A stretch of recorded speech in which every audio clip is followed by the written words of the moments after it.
नमस्कार दर्शक बंधु। ओडिशा रे बीजेपी मुख्यमंत्री मोहन माझी नेले बड़ निष्पत्ति। ओडिशा रे आउ मिलिबनी मदमुक्त हेब राज्य। आसंतु संपूर्ण खबर को जिबा। ओडिशा हेब मदमुक्त एणिकी ओडिशा रे आउ मिलिबनी मद। ओडिशा को मदमुक्त करने को अंटा भिड़िलेनी सरकार। सामाजिक सुरक्षा और भिन्नक्षम सशक्तिकरण मंत्री बयान। सरकारी स्तर में अनेक राज्य रे मद बंद होइछि। ओडिशा सरकार मध्य मद बंद करने को चेष्टा करिवे। ओडिशा को मद और निशा मुक्त करने को योजना करुछंती बीजेपी सरकार। अबकारी समेत विभिन्न विभाग सह आलोचना हेबो।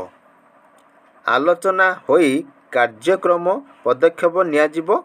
सुस्थ समाज गठन पाई यह बेस आवश्यक बोली कहिछंती मंत्री।